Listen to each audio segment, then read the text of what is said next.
Hi, my name is Christine Rogers, and I'm an occupational therapy student doing my fieldwork at the American Stroke Foundation. And this is my presentation on gut health.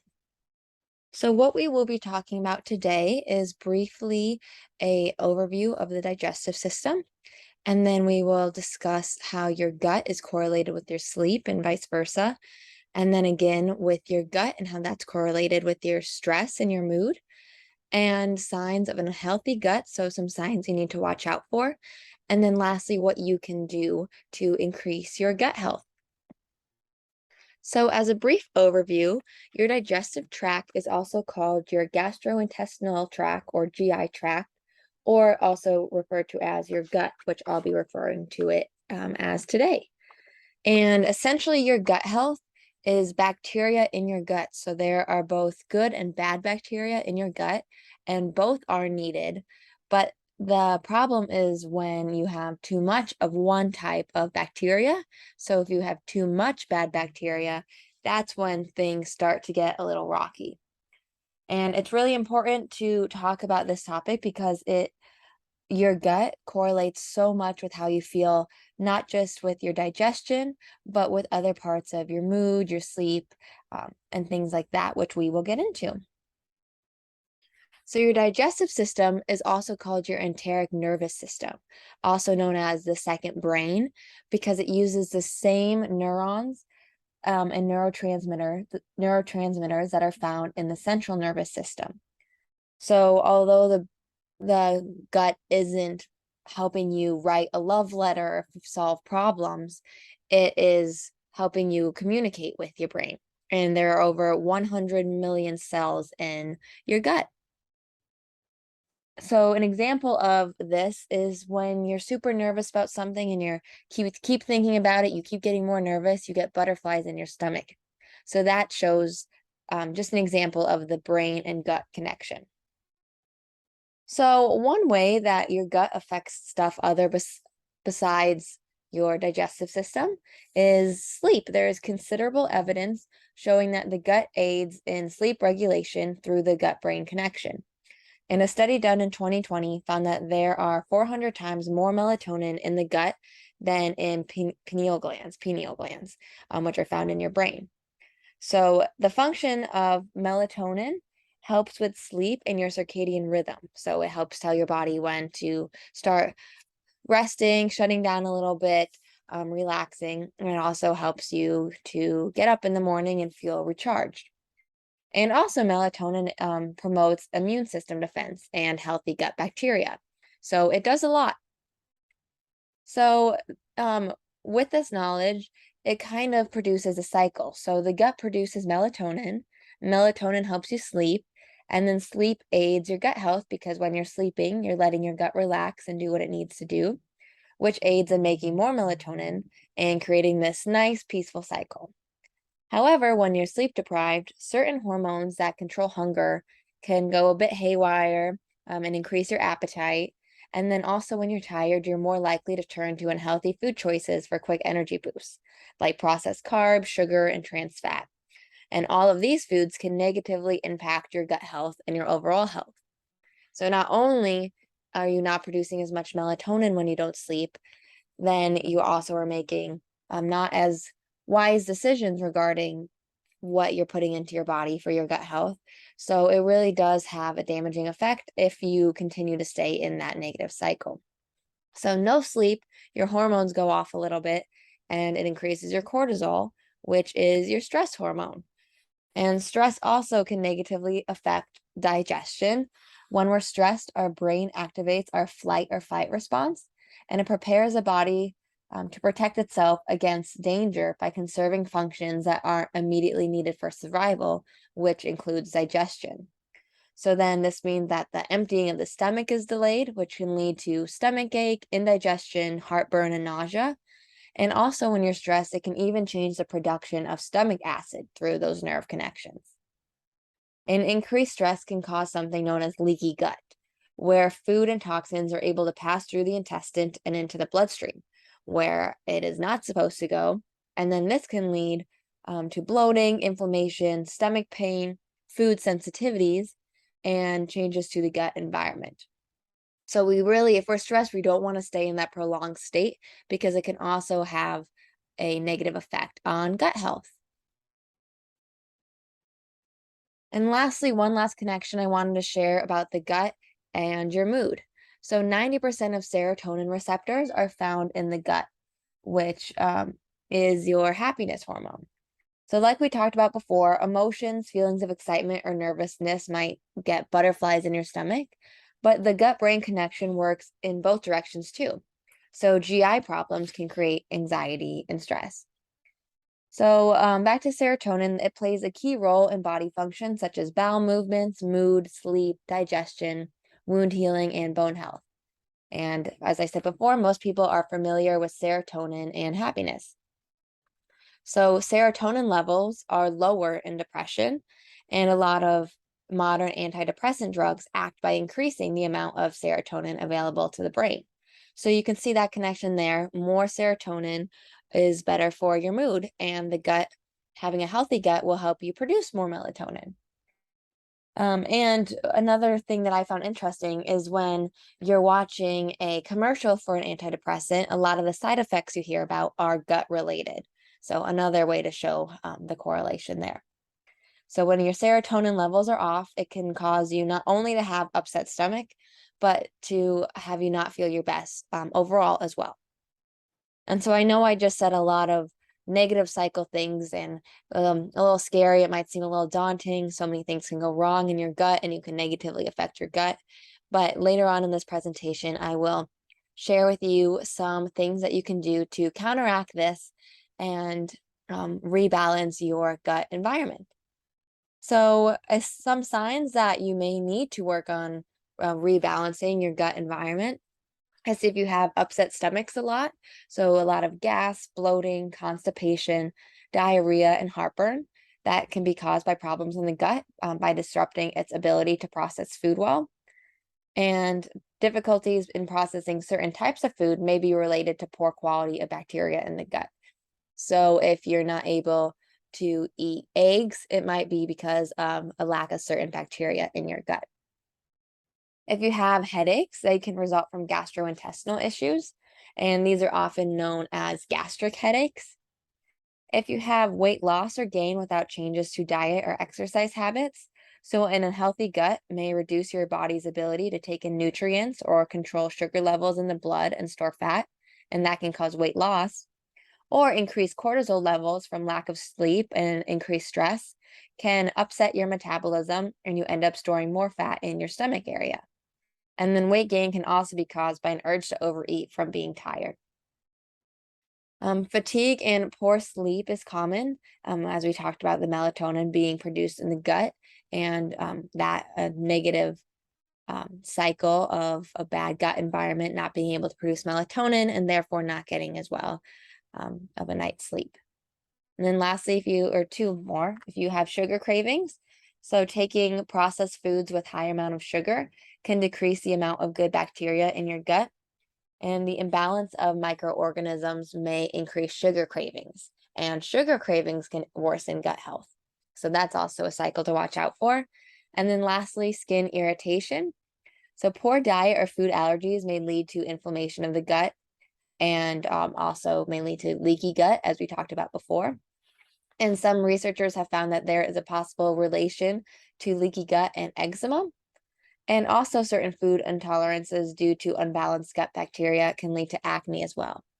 And so this is kind of what got me into gut health in the first place. Is I moved to Denver during college one summer for an internship, and my skin got super bad. And I was breaking out all the time. And I thought it was because I had moved, so maybe the stress of it, but I wasn't that stressed, so I was a little confused, or maybe the change in climate. And then I realized that when I moved to Denver, I kept drinking protein shakes every morning. And I looked into my gut health a little bit more and found that my smoothies always had whey in it, whey protein, which is a derivative of dairy. And that whey can sometimes cause acne. And so I stopped drinking those whey protein shakes and my acne went away. So it was unfortunate I got acne, but very kind of a cool situation to learn from and realize how intertwined your gut is with everything else in your body. So what are some things that you can do? So one thing that is very important is to avoid processed foods. Multiple studies have shown that eating a diet rich in processed foods was associated with an increase of potentially harmful gut bacteria, and emulsifiers, which are the ingredients used to process foods, like peanut butter, ice cream, to improve texture and extend their shelf life. So if it doesn't expire in like the next 2 years, those emulsifiers dramatically increase gut inflammation, leading to metabolic issues. So might mess up your stomach a little bit and lead to weight gain. And also decrease artificial sugar. If there's anything I want you to take away from this presentation, is that do not go for the low sugar or low fat options. Numerous studies have shown that sucralose, sucralose, an artificial sweetener, cause changes in gut bacteria that can lead to inflammation and leaky gut. So I will show you in the next few slides what to look out for in your ingredient list. Fiber is very important to eat because it can prevent or relieve constipation, helping your waste to move smoothly through your body and encourages healthy gut environment. So right below that, I have prunes. Prunes are a great source of fiber to help things move along. Fermented foods such as yogurt, sauerkraut, sourdough bread is very good for your gut. So what fermented foods are they are broken down food components that are broken down into even further components and help eliminate toxins. So very small and not preserved, which is very good. And then ginger has a calming effect on the digestive tract, and warm beverages may also be soothing as well. So a ginger tea would be very nice, or just hot water and lemon. Anything warm kind of helps ease your stomach and gets things moving along. And ginger also helps ease gas and bloating. And one last thing to mention, prunes also help produce melatonin because it contains magnesium, calcium, and vitamin B6. So here it is an example. Oh yeah, it is sucralose. Sorry about that, I misspoke earlier. Yes, sucralose is the artificial sugar that you need to look out for. So in this Quaker Oats, it says lower sugar, and it's kind of a marketing ploy because you think, oh, lower sugar, that's better for me. But they take out the sugar and add sucralose, so it looks like you're having less sugar, but it just contains more artificial preservatives, which are even worse for your gut health. And again, with your Yoplait yogurt, the asphosulfame, I'm sorry, I cannot say that one, potassium and sucralose, it's also in there. And you see below that yellow number 5 and blue number 1. I don't know about you, but I don't think colors are supposed to be something we're supposed to be eating.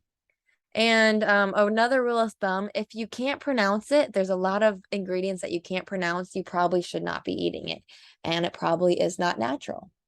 So biggest takeaway, don't get lower sugar or low fat. Look for your ingredient list to see if sucralose is in it and try to avoid, because that will really mess up your gut health, really mess up your metabolic system, and will affect your sleep, mood, and increase your fat storage around your stomach area.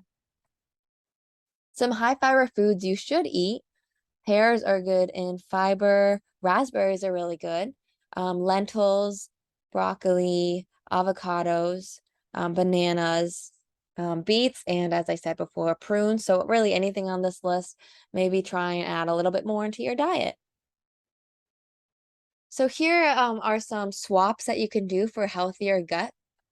Jif is a peanut butter that's very common, but because it is loaded with hydrogenated oil in order to preserve the shelf life of the peanut butter and keep its texture. The hydrogenated vegetable oils also include corn syrup and chemicals to prevent separation. And it is not great for keeping your arteries unclogged. So if you are worried about your arteries have high cholesterol, or you want to prevent another stroke, I would stay away from Jif just to be safe. But a good switch is natural peanut butter that only ingredients are peanuts. Some contain sugar and salt, which is fine if it's just those three. And there might be a little bit of separation of the oil and the peanut butter that you have to stir around. And if you need help, you can have someone else stir it for you. And then after you stir it once, it should be fine. But that is so much better for you. It's actually healthy. When people say peanut butter is a healthy fat, that option is very healthy for you, and it is a fat necessary for your body. So some bread that you should be swapping out. So the one on the left, Nature's Own Honey Wheat, says it has wheat flour in it, but it is not 100% whole wheat and has ingredients on the list that you can't pronounce. So in there are a lot of chemicals that are not good for you. So that one's tricky. And then the delightful 45-calorie bread by Sara Lee is made with low-calorie fiber fillers like wood pulp derived fiber. So I don't want to be eating something made out of wood. And artificial sweeteners are in that one as well for the lower calories. And as we talked about before, that can damage your gut health and throw off your brain's sugar calibration. So some better options are Nature's Own 100% whole grain. 100% whole grain can improve gut health because the soluble fiber found in some whole grains are fermented by good bacteria in the gut. And then sourdough bread is also a prebiotic, and it's fermented, as we talked about before, which means that the fiber in the bread helps feed the good bacteria in your intestines. So lastly, what are some other things that you can do? Drinking more water is always good. It washes away harmful toxins in the body so that there's a better balance of bacteria in the gut. Eating slowly and intentionally. When you eat slower, you give your body a chance to digest your food and fully process nutrients, and this prevents overeating as well. Stress management and relaxing before bed kind of go hand in hand. Many people go to sleep with high stress and never wind down from a long day, and this can stress out our digestive tract and also result in constipation, diarrhea, or upset stomach. So relaxing before bed, letting your stomach relax is very important. And one way you could do this is light yoga, which also stimulates your parasympathetic nervous system, known as the rest and digest system. So letting your stomach relax and recharge and do what it needs to do for the next day. And yoga can also reduce stress, increase circulation, and the movement that it has massages your organs to promote movement of the GI tract. So some specifically helpful yoga moves for your digestive tract is the side bends, so stretching your obliques, the pretty boy stretch that we do in Muscle Moves in the morning at the Stroke Foundation, where you twist around and then twist to the other side, cat-cow, and also knee to chest. So bring your knee to your chest, which you can also do in bed. Help move around your stomach, massage those digestive tracts, and can help things moving along. And then lastly, don't eat a big meal before bed. So big meals before bedtime can keep you up late at night with your body busy at work digesting your food rather than letting it wind down for rest. So be sure to eat your last meal a few hours before bed. And then if you get hungry before you go to sleep, stick to healthy, lighter snack options. So here's some of my references. And then thank you so much for listening. My hope for the end of this presentation isn't that you're worried about gut health, but you're just more mindful of what you're putting into your body and thinking about some things you can do to decrease your stress and get more sleep. And then understand that your stomach does so much more than just digest your food, and it can affect so many aspects of your body and your life. Thank you.